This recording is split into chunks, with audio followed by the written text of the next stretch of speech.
This seminar about birth, death, and the unborn is going to be a discussion of the Buddhist philosophy of change.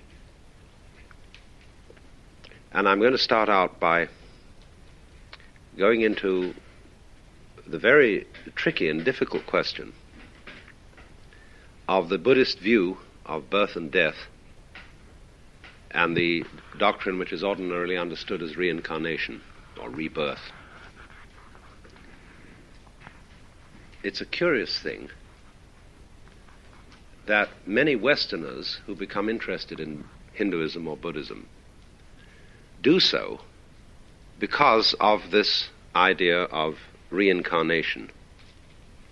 They like it. It gives a more satisfactory vision of individual history and development than the two possibilities that would normally be open to Westerners to believe in. On the one hand, you've got the choice of the Christian view, which is that you live in this world once, and in this 80 years and 10, your eternal fate is settled.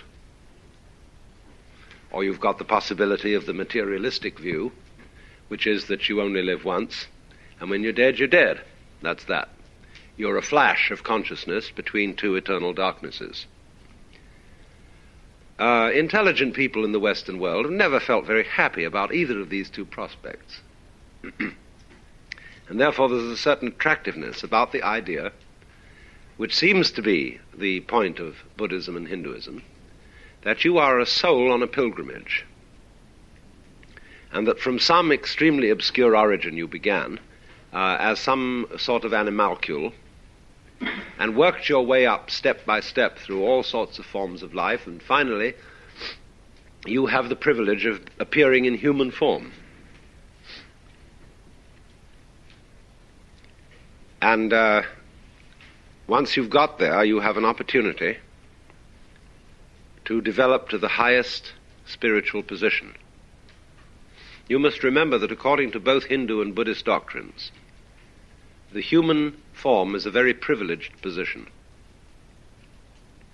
For there are, according to both of them, because they share a common cosmology, 6 domains of beings. And if you visualize the wheel of life with its 6 divisions, at the highest, top division, there is the realm of the Deva. Deva is a word from which we get the word divine, and equally the word devil. A Deva means, though, originally a god, or more correctly, an angel. Angel is a better Western translation of Deva than God. Immediately opposite the Deva world, at the bottom of the circle, there is the Naraka world of beings in torment, of the absolute, this is the dimension of the world which is the screaming mimes, which is experience in the form of horror. The Deva world is the experience of being in the form of bliss. And between these two poles there are all kinds of ranges. There are, for example, the Asuras next to the Devas, going clockwise around the wheel. And the Asuras are they are wrathful beings. Ashura is the incarnation of divine anger. Then next to the Ashura going around are the animals, all animals whatsoever. Then again we get to the Naraka at the bottom, the place of the purgatory, we'll call it. Then coming up again, there's the world of the Preta, who are frustrated beings, and they're represented iconographically as having very large bellies and very tiny mouths. That is to say, an immense appetite with very little means of satisfying it. They're a sort of spiritual bottleneck. And then coming up between the Pretas and the Devas is the world of the humans. And this is understood to represent a sort of middle position. You can be liberated from the human state because the Devas are too happy to be liberated, the Asuras too furious, the animals too dumb, the Narakas too tormented, and the Pretas too frustrated. You need not take this as a literal account of various kinds of being in the universe. You can take them simply as a depiction of various states of the human mind, of the moods you can go through. They're all really in your own head, as we shall see later on about many other things. But these are the 6 worlds of Hindu and Buddhist cosmology, and the notion is that one reincarnates again and again through the 6 worlds. This is the popular idea. In other words, if you live this human life in a bad way and you become angry, if you devote your life to fury, you'll be reincarnated as an Ashura. If you devote your life to merely living for back and belly, you'll be reincarnated as an animal. If you are horribly cruel to people and so on, you'll be reincarnated as a Naraka, and so on all around. But on the other hand, if you do good things, in the course of your karma, you will be reincarnated in the Deva world, or in better and better situations in the human world. That's the popular understanding. And Westerners, many of them think, well, that's great, because this opens up vast vistas of future development. We can go on in future lives working out our destinies, and we can also love to think about who we were before. When you fall in love with somebody, did you meet before in some past life? Is this the working out of a karma that is between you? And it's very interesting. But the funny thing is that Hindus and Buddhists who do believe in rebirth do so not because they like it, but because they feel they have to accept it as a hard fact. And the whole task of the work of sadhana, or spiritual practice and discipline, is to get out of it. So it always strikes me, it's very funny, that Westerners take this up because they find it comforting, but Easterners are always trying to get away from being reborn. It was so funny once, Joseph Campbell told me a story, that he was sitting with a Vedanta Swami, one of these Vedanta Society Swamis. And the Swami was saying, oh, dear me, he said, you know, really, the idea of rebirth is so wonderful. He said, I think this is the most comforting notion. And Joe said to him, Swami, don't be a damn fool. What are you talking about? The idea of rebirth being so comforting. Don't you realize that that's what you're supposed to get away from? And the Swami suddenly jumped and said, oh yes, of course. It was like I once had a talk with a Swami, and he was arguing, you see, that behind all the multiple forms of this world, there was only one single divine principle.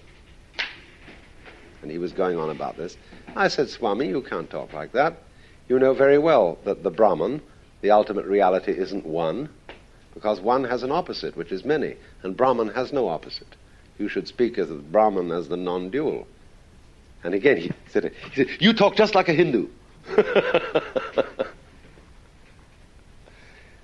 They're funny, you see, because these Swamis have accepted an enormous amount of Western feeling. And the British were responsible for that, for occupying India so long and perverting its traditions. Now, it is so curious, all this, because in Buddhism, there still prevails an idea of rebirth, very strong among all Buddhist countries, and yet Buddhism explicitly denies that there is any individual reincarnating soul. You see, in Buddhism there is a doctrine which is called the three signs of being. And these three signs of being, well, I should more correctly say the Sanskrit word is bhava, B-H-A-V-A, and that means becoming rather than being. Bhava is from the basic root, I think, B-H, which is connected with growth. So bhava, becoming, the process of change, has three signs. One is called dukkha, D-U-H-K-H-A, dukkha. In Sanskrit means frustration. Sometimes translated suffering.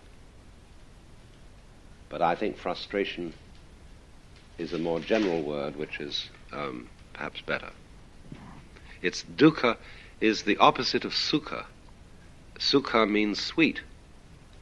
Dukkha perhaps means sour.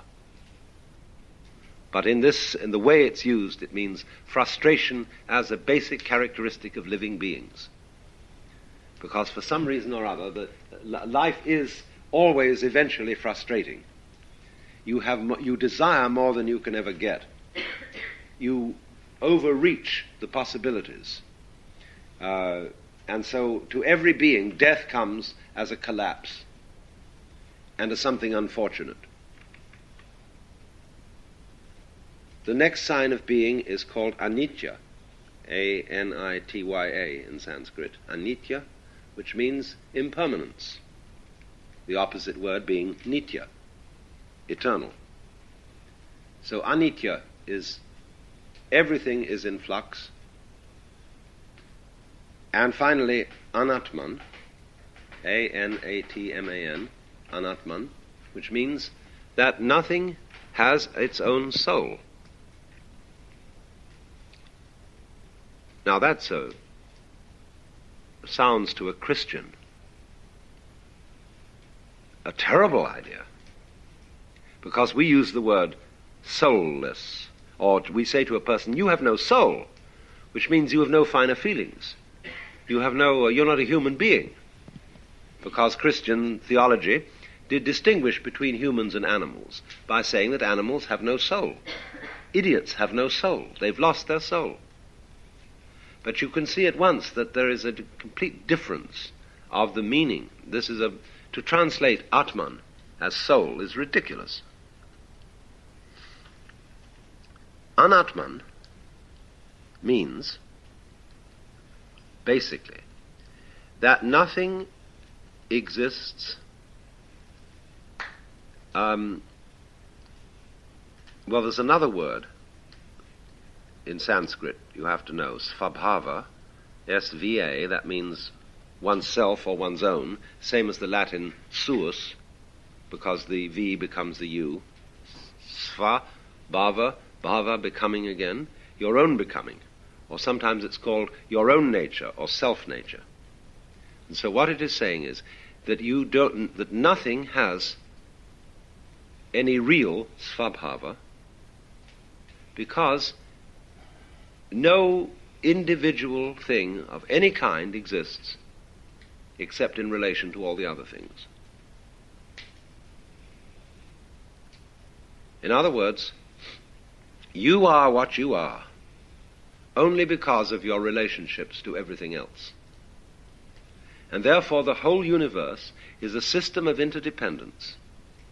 It's just as if, for example, you were to stand two sticks on the ground and lean them against each other, and they will stand up and form an inverted V, because they lean on each other.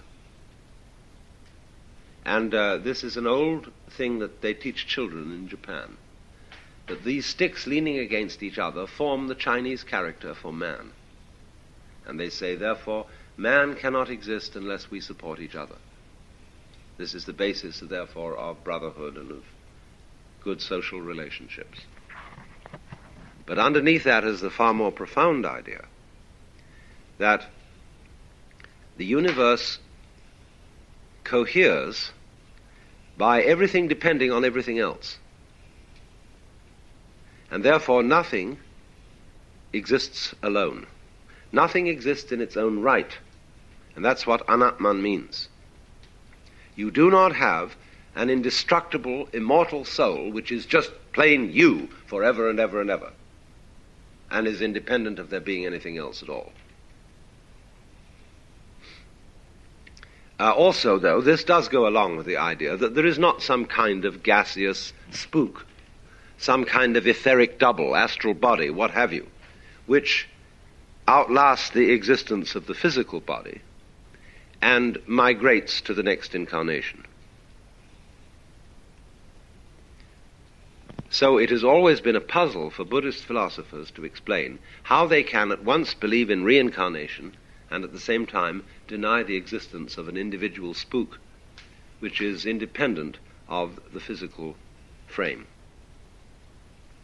And the most subtle discussions in all Buddhist literature range around this puzzle. The most important text of early Buddhism is a book called The Questions of King Milinda. This is the Greek Menander. He is a king in the succession of Alexander the Great, who ruled in Alexander's Eastern Empire and had long conversations with a Buddhist sage by the name of Nagasena. And Nagasena tries to explain to the king how there can be rebirth without anyone who is being reborn. And so this is the problem to which we address ourselves. How can there be a continuing process without anything carried along by it? And you will recognize at once that the problem is very largely semantic. Because it involves our whole idea of continuity. What, for example, do you mean by a wave? When you throw a stone into the water, and from the plop point where the stone goes in, a whole lot of rings emerge, and they are waves, and they go out. And you can, as it were, look at one of them and follow it. And you say, I am watching a wave. But what is a wave? You know very well that the water itself, no volume of water, no specific volume of water is moving outwards from the place where you drop the pebble. The water is staying quite still so far as lateral motion is concerned. But the water is moving up and down. And these up and down movements create the illusion of a thing called a wave that goes along. Similar to the illusion when you watch a barber's pole revolving, it seems to be a procession of something that keeps going up from the bottom of the pole to the top. But actually it's just going around. Now that appearance of something moving when there is actually the only thing that is going outwards is motion. And motion is about as abstract as you can think. This is the whole root of the Indian idea of Maya, of the world as Maya, as a construct, as something which, shall we say, exists only in your mind. Only we shall have to be very careful what we mean by that. And I'm going to come to that later on in the seminar.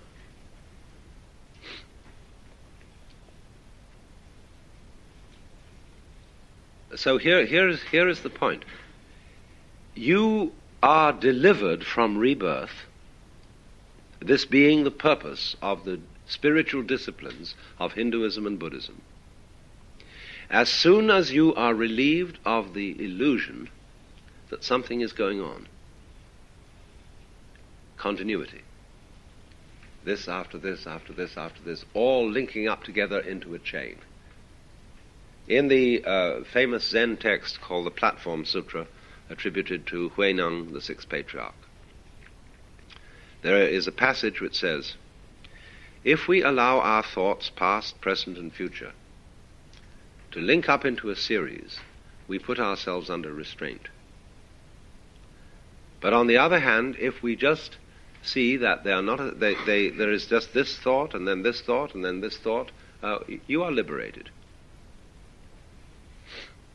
This is an idea which is taken up by T.S. Eliot in his poem The Four Quartets, where you come to the passage where he says that you're getting on a train and you've settled down in the compartment with your newspaper and you're going on a journey, but the one who arrives at the destination will not be the same person who left the platform in the beginning. Because you who sit here now are not the same as the people who came in at the door a little while ago. Just in exactly the same way as the flame of a candle appears to be a constant flame, which we can identify as a thing. But as a matter of fact, it is a stream of hot energy, which is whatever particles, whatever gaseous molecules are here are going like this the whole time, flowing upwards and disappearing. The flame is converting the candle wax into gas. And in exactly the same way as we can see that the flame has an identity. We say it is a flame. We have a noun for it. Where actually it is a process. It is flaming. And so in just precisely that way, every human being is a process. Just as the flame is the conversion of wax into gas, so you and I are the conversion of air and water and light and beefsteak and milk into shit, and which again converts into something else, you see. We are the flowing vibration through which all this goes, and not for one moment are we the same. So then, the meaning of the Buddhist doctrine is that you who live today are never going to die. Because the one that's going to die will not be the you that's here now. And likewise, the one that's here now was never born. It goes like this. It is explained by Dogen, who was a most fabulous Zen philosopher living around 1200 AD, when he said,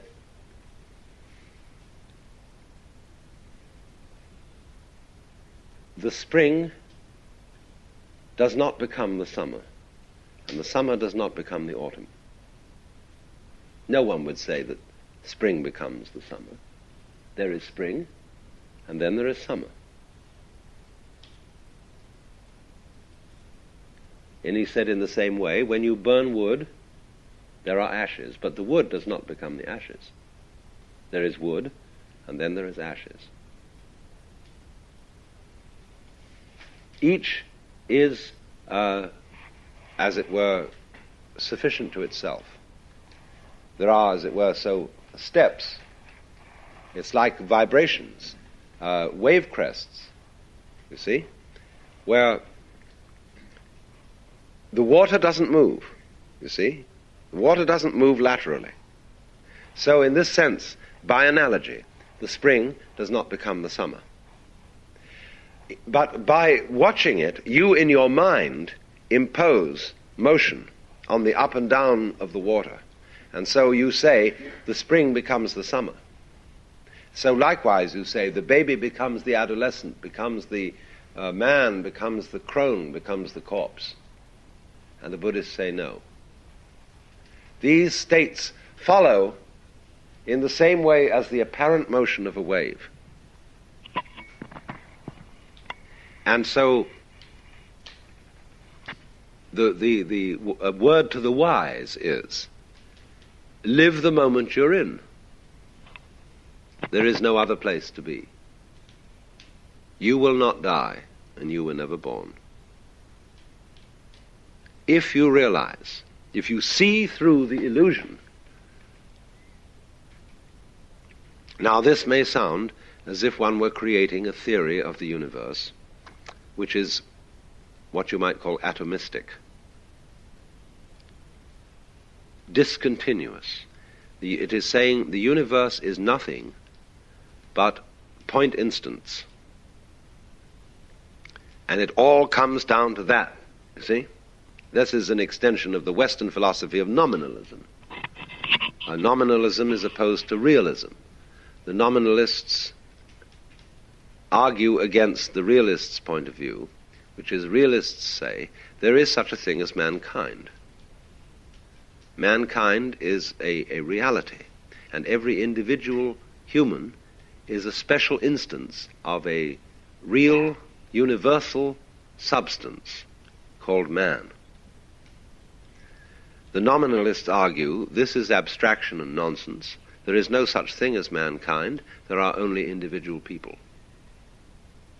And of course this has become in the 20th century the ascendant point of view.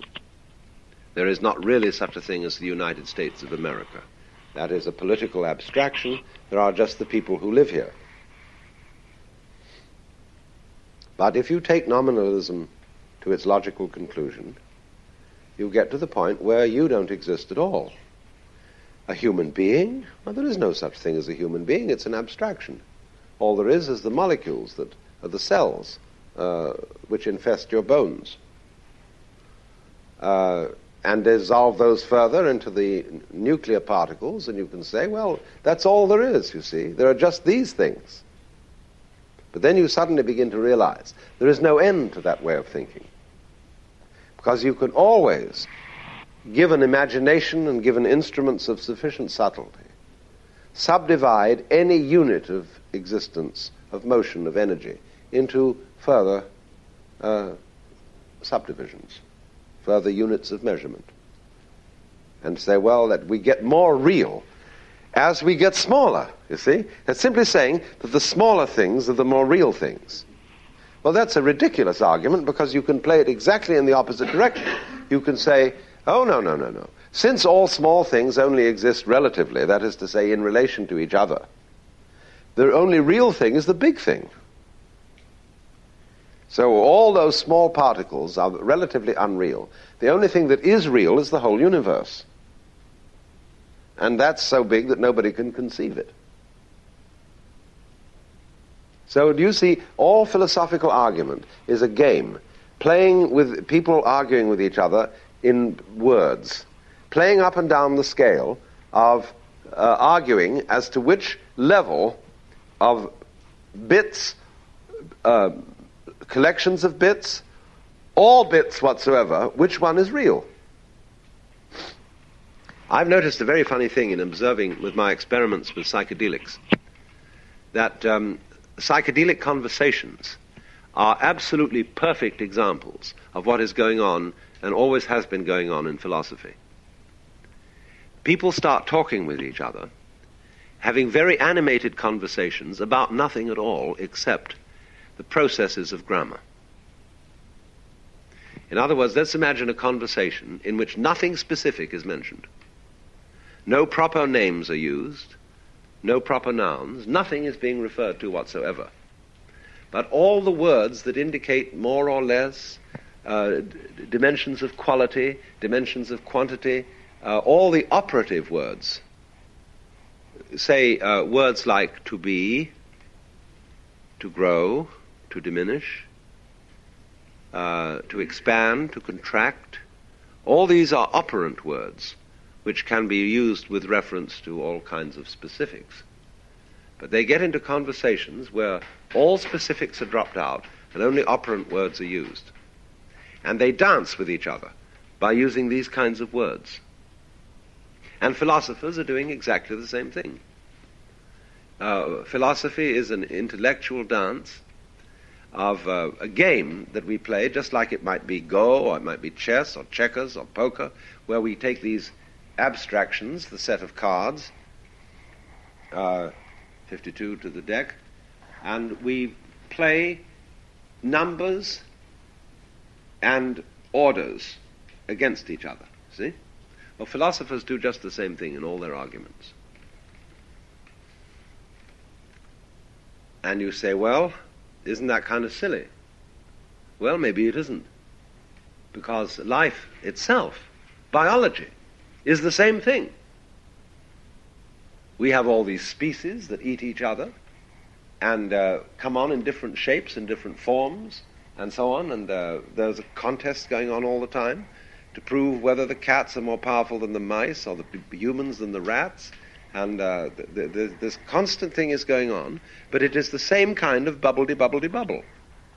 Only it takes, instead of such a simple word as bubble, which is a vibration in the air, it comes on as a mouse. And a mouse is a very complicated way of saying bubble.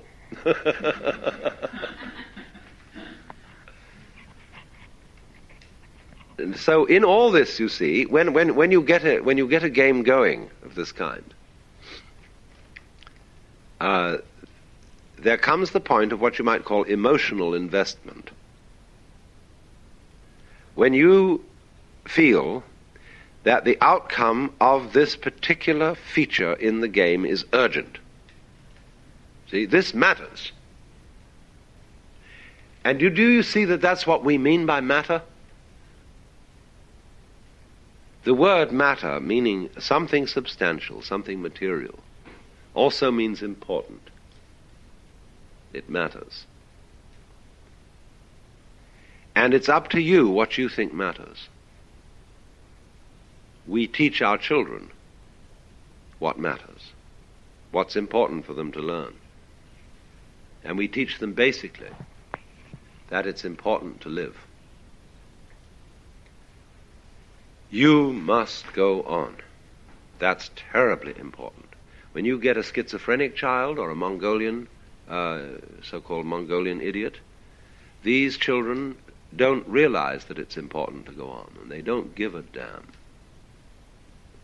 And they are very happy, but from our point of view, incompetent, unadapted to society, useless, because they don't understand why it's necessary to go on living.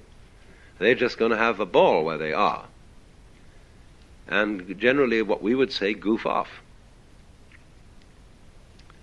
And in a way, every being in this world is torn between going on and goofing off. We feel that's the basis of our distinction between work and play. Play is everybody needs some time to goof off. But they must go back to work because you've got to farm and fish and manufacture and produce so that you can go on. But when you see you have this terrifying urgency to go on and feel you must, this is important, this matters, we screen out of our consciousness the fact that this is our own volition and our own game,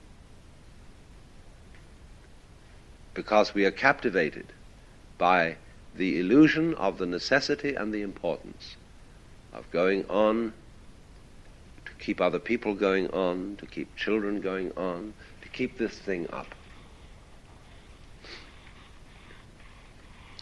And the difficulty is that as we become disturbed and anxious about this, it's more difficult to keep the game going. In proportion as we are frightfully concerned to survive, we start fighting other people. We start clobbering our neighbors who are stealing our crops, and whatever it is, all the old fights start. And it is these fights which, more than anything else, at the moment, you see, are endangering the entire human project. But all based fundamentally on the illusion that it's utterly important that we survive. A little while before he died, Robert Oppenheimer said, "It is perfectly obvious that the whole world is going to hell.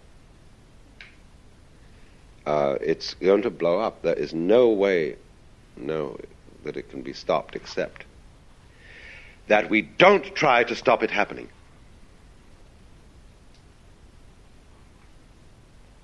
Because you see the panic. What's going to happen if this bomb goes off? See? This, more than anything else, will make it go off.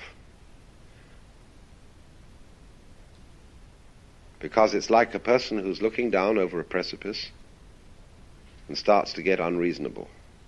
He's terrified to fall over it, and therefore suddenly all the strength goes out of his fingers and his legs get wobbly, and he's ready to fall. simply because of his fear of falling. But you see, in all this, what underlies is the illusion that I am going on, that I constitute a real continuity from this moment to the next moment, to the next moment, to the next moment. What are you afraid of losing when you die? Why? All the capital you've acquired during your life. The experiences, the friends, the status, the skills, everything that you remember would be destroyed ordinarily when you die. And that's what, in other words, we are afraid of losing the past. Now it's perfectly obvious to me that when you die, yes, everything that you've acquired as an individual and stored in your brain is dissolved and distributed. But at the same time, it is equally obvious that you are not going to, that when you die, there won't be, following the moment of death, everlasting nothingness. That would be as ridiculous as to suppose that you went immediately to heaven and joined the saints and angels. The point is that when you die, you're always reborn de novo. That is to say, just as you were before. When you came into this world, there gradually arose into being the sensation of I. And it stays there a while, it goes through a development, and then it drops off. But all the time, everywhere, there are other I's starting up. See? Whether they be human, animal, anything you like. There be in other galaxies, etc. Always, they're starting up. Now, you would say, there is no connection between them. No, in the same way, there is no connection between the molecules in your hand. And yet you say it is a hand.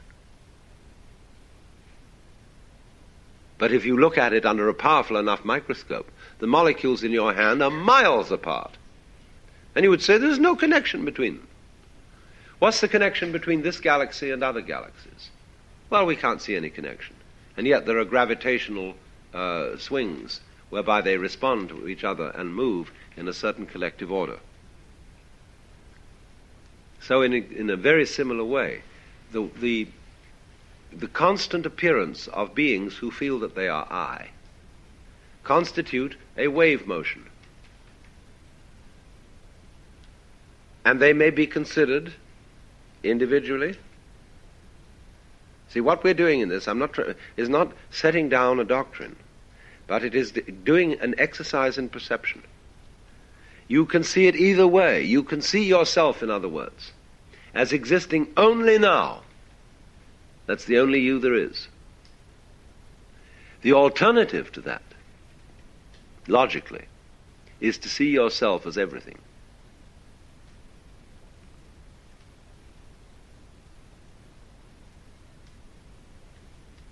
Either it must be that you exist, bingo, like that.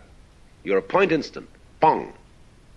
You know, if you go into the Fillmore Auditorium and dance, they turn on a stroboscopic light, going very rapidly, brilliant light, on and off, on and off, on and off, on and off. And it seems that everybody is all the time going in and out of existence. See? Now, in a way, that's a kind of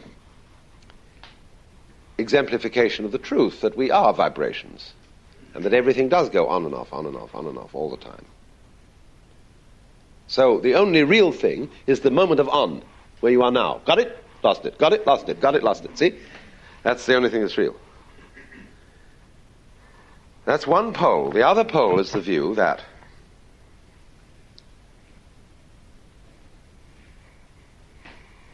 all these on and offs, just like the molecules in your hand, constitute a continuous reality.